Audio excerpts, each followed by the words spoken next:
আল্লাহ যখন এই পৃথিবী সৃষ্টি করলেন, পৃথিবীর মধ্যে ভাইব্রেশন হচ্ছিল, কাঁপাকাঁপি, কাঁপছিল পৃথিবী।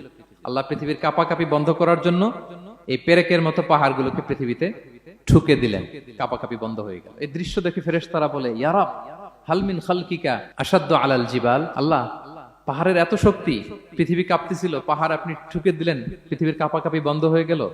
আপনার সৃষ্টির মধ্যে পাহাড়ের চেয়ে শক্তিশালী কিছু আছে? আল্লাহ বললেন আছে। সেটা কি? আল হাদিদ। আল্লাহ বললেন সেটা লোহা, কারণ লোহা দিয়ে পাহাড় কাটা যায়, ঠিক কিনা?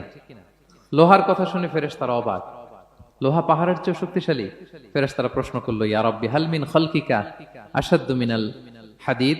তাহলে আপনার সৃষ্টির মধ্যে লোহার চেয়ে শক্তিশালী কিছু আছে? আল্লাহ বললেন আছে। কি সেটা? আন্নার, আগুন। কারণ আগুন লোহাকে কি করে? গলিয়ে ফেলে। ফেরেশতারা শুধু অবাকই হচ্ছে। ফেরেশতারা বলে, আগুনের চেয়ে শক্তিশালী কিছু আছে? আল্লাহ বলে আছে, আলমা, পানি। কারণ আগুনে দাউ দাউ করে জ্বলে ওঠা আগুনের মধ্যে পানি দিলে আগুন অস্তিত্ব হারায়। ফেরেশতারা শুধু অবাকই হচ্ছে। তারা বলে, তাহলে পানির চেয়ে শক্তিশালী কিছু আছে? আল্লাহ বলেন আছে। আর রিহ, বাতাস। কারণ বাতাস পানিকে একদিক থেকে আরেক দিকে নিয়ে যায়। জলের মধ্যে বায়ুর উচ্ছ্বাস লাগলে জলোচ্ছ্বাস তৈরি হয়, ঠিক কিনা? ফেরেশতারা আবার অবাক হয়ে বলে, তাহলে বাতাসের চেয়ে শক্তিশালী কিছু আছে? আল্লাহ বললেন আছে। সেটা কি? বলতেছে বনি আদম। ওই মানুষ শক্তিশালী যে গোপনে দান করে, এত গোপনে যে ডান হাত কি দান করলো, বাঁ হাত সেটা টের পায় না। পড়েন সুবহানাল্লাহ।